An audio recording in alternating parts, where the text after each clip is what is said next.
Hello दोस्तों, स्वागत करता हूं आप सभी को आपके अपने इस यूट्यूब चैनल में। तो दोस्तों, इस वीडियो में आज हम लोग क्लास 12th के केमिस्ट्री का 70 ऑब्जेक्टिव क्वेश्चन करेंगे और सारा क्वेश्चन काफ़ी ही ज़्यादा इंपॉर्टेंट है। तो चलिए इस वीडियो को शुरू करते हैं। देखिए, पहला प्रश्न क्या है, रवा कितने प्रकार के होते हैं? और जो आप सभी जानते होंगे कमेंट करते जाइएगा, रवा कितने प्रकार के होते हैं। देखिए, रवा 3 प्रकार के होते हैं, ऑप्शन डी होगा।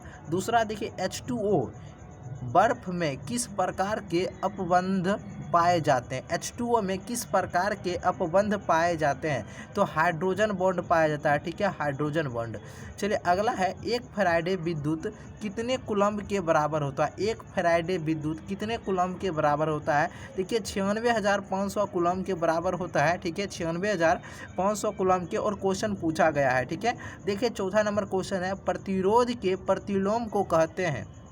प्रतिरोध के प्रतिलोम को चालकता कहते हैं। ठीक है, चालकता। अगला है, प्रबल वैद्युत अपघट्य में लैम्डा एम का मान कितना होता है? तो इसका मान आपका तनु करने पर घट जाता है। ठीक है, लैम्डा एम का जो मान होगा वह तनु करने पर घट जाता है। रासायनिक अधिशोषण कैसी अभिक्रिया है? आपको बतलाना है। रासायनिक अभिशोषण यह आपका अनुत्क्रमणीय अभिक्रिया है। ठीक है, चलिए अगला क्वेश्चन देखते हैं। लोहा का मुख्य अयस्क आपको बतलाना है। लोहा का जो मुख्य अयस्क आपका है हेमाटाइट, और इसका सूत्र होता है Fe2CO3। ठीक है, अगला है, किस प्रकार के अयस्क का संधारण इलेक्ट्रोडोमैग्नेटिक पृथक्करण विधि द्वारा किया जाता है? तो यह आपका है अनुचुंबकीय कण, चुंबकीय कण, सल्फाइड अयस्क, ये सभी हो जाएगा ऑप्शन डी। अगला है, कॉपर माटे में होता है। कॉपर माटे में क्या होता है? याद रखिएगा, जो कॉपर माटे में होता है आपका Cu2S तथा FCS होता है। ठीक है, तो ऑप्शन नंबर आपका बिल्कुल बी नंबर हो जाएगा। चलिए अगला क्वेश्चन देखिए क्या है, और ये क्वेश्चन आपके बोर्ड एग्जाम में पूछा गया है। देखिए क्या है, आवर्त सारणी के ग्रुप 15 में नाइट्रोजन के अतिरिक्त कौन सा तत्व है? आवर्त सारणी जो ग्रुप 15 है उसमें नाइट्रोजन के अलावा कौन सा तत्व पाया जाता है?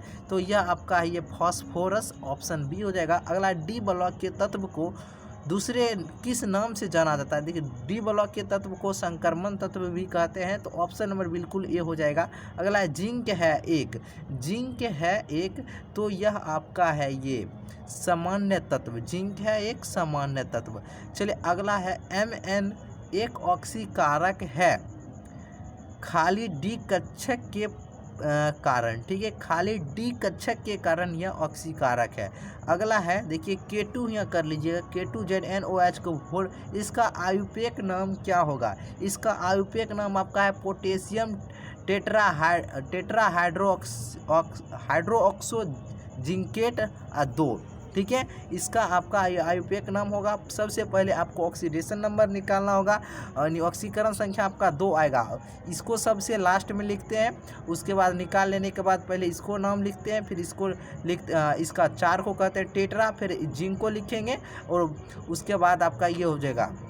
लास्ट में ऑक्सीकरण संख्या को लिख देते हैं, आपको ये निकालने के लिए आना चाहिए। ठीक है, अल्कीन के द्विबंध का पता लगाने को मिलाते हैं। अल्कीन के द्विबंध को पता लगाने को मिलाते हैं, मतलब क्या मिलाते हैं इसमें? द्विबंध, अल्कीन के द्विबंध को पता लगाने के लिए इसमें क्या चीज़ मिलाया जाता है? तो इसमें आपका तरल Br2 मिलाया जाता है। अगला है, त्रिविमीय समावयवता जिसका संबंध अध्यारोपित वस्तु दर्पण प्रतिबिंब को कहा जाता है, इसे क्या कहते हैं? इसे प्रतिबिंब रूपता कहते हैं, प्रतिबिंब रूपता। अगला देखिए क्या है, क्लोरोफॉर्म ऑक्सीजन से प्रकाश की उपस्थिति में अभिक्रिया कर देता है। क्या देता है? यह आपका देता है ये फॉस्जीन देता है। ठीक है, अल्कोहल और फिनॉल बनने में अल्केन एवं एरीन का एक हाइड्रोजन किससे प्रतिस्थापित होता है? यह OH से हो जाएगा। आपका ऑप्शन नंबर बी हो जाएगा, अल्कोहल से नहीं, OH। गिल्सरॉल है, गिल्सरॉल है, ये क्वेश्चन काफ़ी इंपॉर्टेंट है, याद रखिएगा। यह ट्राइहाइड्रिक अल्कोहल हो जाएगा गिल्सरॉल। अगला है, बेंजीन का साधारण हाइड्रोक्सी व्युत्पन्न है। बेंजीन का साधारण हाइड्रोक्सी व्युत्पन्न कौन हो जाएगा? ये आपका फिनॉल हो जाएगा, ऑप्शन नंबर बी। अगला है इसका आयुपेक नाम, इस संरचना का जो आयुपेक नाम क्या हो जाएगा? इस संरचना का आयुपेक नाम है 2,5 डाई मिथाइल फिनॉल है। ठीक है, तो ऑप्शन नंबर बिल्कुल ये होगा। नेक्स्ट क्वेश्चन देखिए क्या है। क्लोरोइथेन अमोनिया से अभिक्रिया कर देता है। जब क्लोरोइथेन या अमोनिया से अभिक्रिया करता है तो यह क्या देता है? यह इथेनेमीन देता है, इथेनेमीन। अगला एमाइड LiAl H4 से अभिकृत होकर देता है। यह क्या देता है? यह एल्किल एमीन देता है, एल्किन एमीन प्राप्त होता है। HCOOH का आयुपेक नाम क्या है? इसका आयुपेक नाम है आपका फॉर्मिक अम्ल, आप सभी जानते हैं फॉर्मिक अम्ल। अगला है ऑक्जेलिक अम्ल का आयुपेक नाम है, ऑक्जेलिक नाम का आयुपेक नाम है ये इथेन डाइओइक अम्ल, इथेन डाइओइक अम्ल। मिथाइल नाइट्राइल का सूत्र क्या है? मिथाइल नाइट्राइल का सूत्र क्या है? CH3CN है, ऑप्शन बी। अगला साधारण कार्बोक्सिलिक अम्ल जल में घुलनशील होता है क्योंकि उनके बीच क्या होता है? क्योंकि उनके बीच हाइड्रोजन बंधन होता है, इसीलिए। अगला है फ्रक्टोज का सूत्र क्या होता है? काफ़ी इंपॉर्टेंट क्वेश्चन है। फ्रक्टोज का सूत्र जो होता है C6H12O6 हो जाएगा फ्रक्टोज का।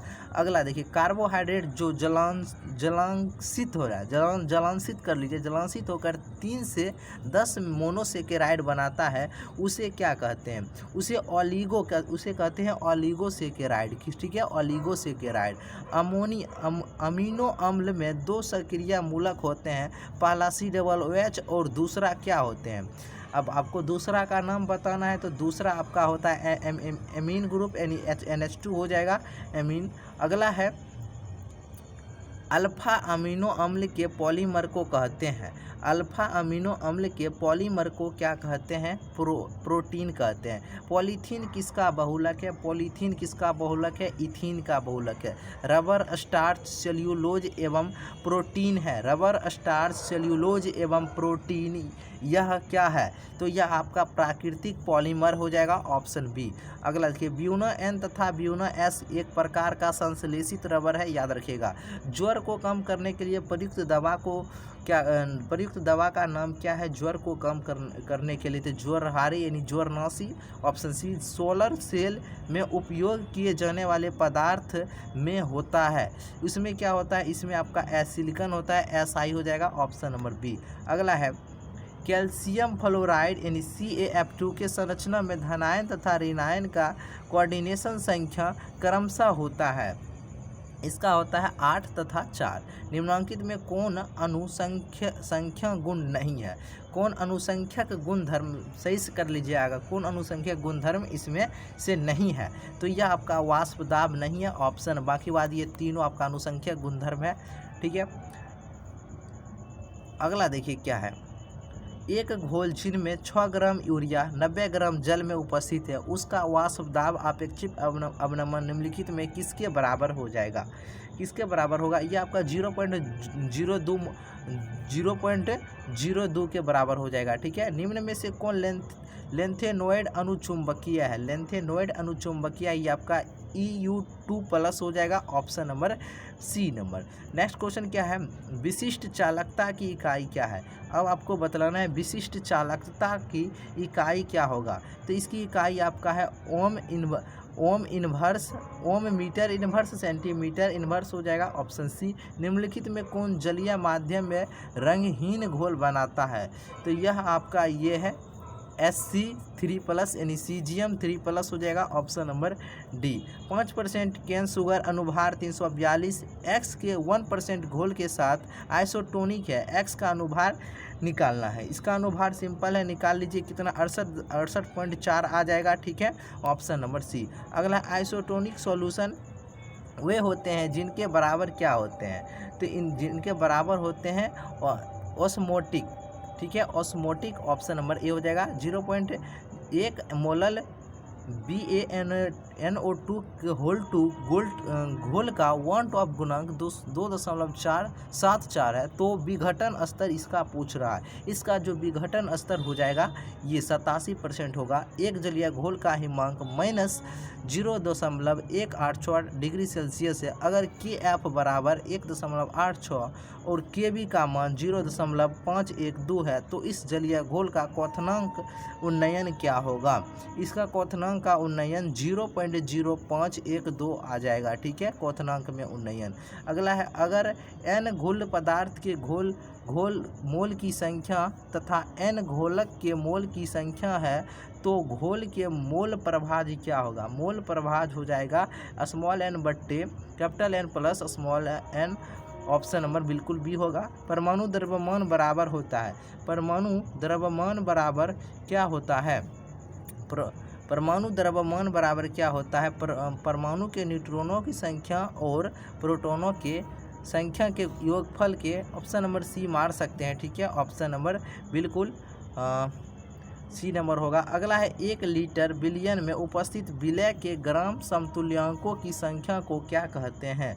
इसे क्या कहते हैं? इसे कहते हैं सामान्यता। क्या कहते हैं? सामान्यता। अगला है, लीटर बिलियन में विलय के ग्राम अणुओं की संख्या को क्या कहते हैं?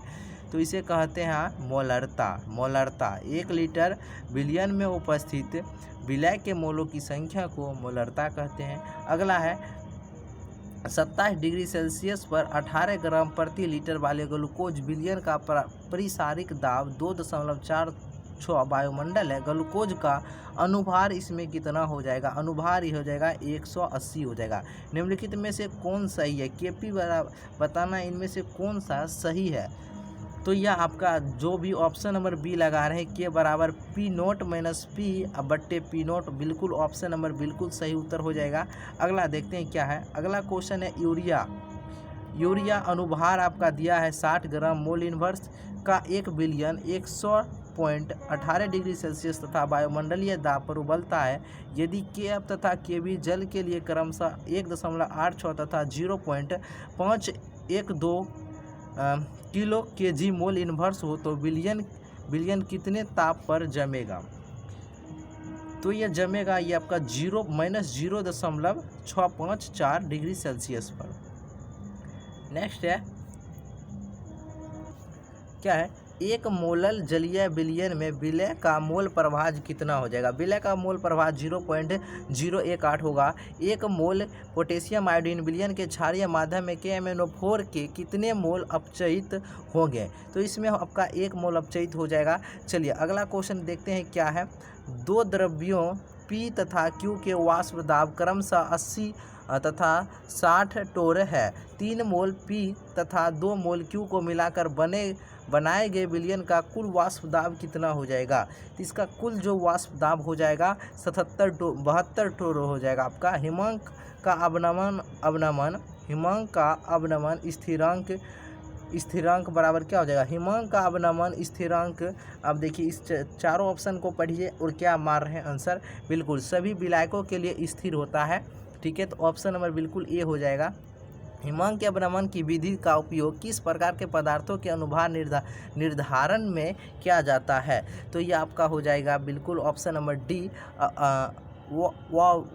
अवाष्पशील द्रव्य के लिए। ठीक है, अवाष्पशील द्रव्य के लिए। किसी वाष्पशील द्रव्य के अनुभार का निर्धारण किया जा सकता है, किस विधि के द्वारा किया जा सकता है? तो ये आपका विक्टर मेयर विधि के द्वारा। ठीक है, अगला है, हिमांक में अवनमन तथा क्वथनांक में उन्नयन पर आधारित अनुभार निर्धारण की विधियाँ इस प्रकार के पदार्थों के लिए उपयुक्त है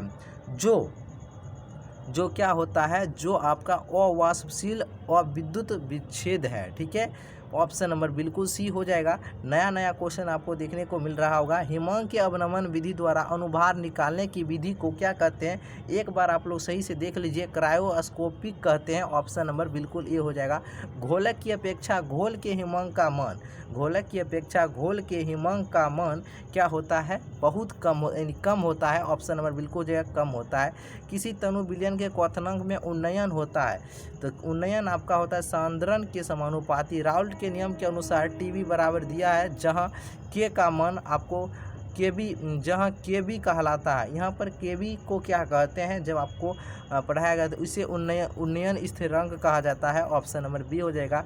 चूंकि शब्द विलाय की अपेक्षा विलयन का वाष्प कम होता है, इसलिए दाब विलायक शुद्ध विलायक के क्वथनांक बिंदु के ऊपर ही उबल जाता है। तो ऑप्शन नंबर बिल्कुल बी हो जाएगा। सभी शुद्ध पदार्थों के हिमांक तथा क्वथनांक बिंदु निश्चित होते हैं। ऑप्शन नंबर बिल्कुल ए हो जाएगा। अगला देखते हैं क्या है। अगला है, यदि द्रव HCl एवं घनत्व 1.7 ग्राम प्रति सीसी हो तो इसकी मोलरता क्या होगा। इसकी मोलरता हो जाएगा कितना, ये 32.05 हो जाएगा मोलरता। 2.5 लीटर 1 मोल, 3 लीटर 0.5 मोल NaOH विलयनों के मिश्रण की मोलरता क्या होगा।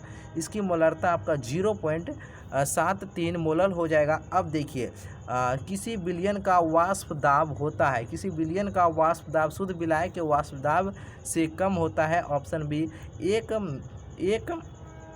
एक मोल ग्राम क्या है, 1 mg प्रति लीटर। 1 mg प्रति लीटर बराबर क्या हो जाएगा, इसमें आपको बतलाना 1 mg प्रति लीटर बराबर क्या हो जाएगा। तो ppm हो जाएगा। बिल्कुल बी नंबर ऑप्शन हो जाएगा। इसमें आपको क्वेश्चन थोड़ा सा हार्ड देखने को मिलेगा, लेकिन एक बार अच्छे से आप सभी क्वेश्चन को पढ़ लीजिएगा और इसका हम PDF हम टेलीग्राम पर दे देंगे और सभी को एक बार देख लीजिएगा। और इतना हार्ड क्वेश्चन पूछेगा नहीं आपके बोर्ड एग्जाम में, बहुत ही सिंपल रहेगा, ठीक है। लेकिन इस सभी क्वेश्चन को देखना आपके लिए बहुत ही ज़रूरी है, क्या पता क्वेश्चन कैसा रहेगा, ठीक है। तो चलिए फिर मिलते हैं एक नए वीडियो में आपके साथ।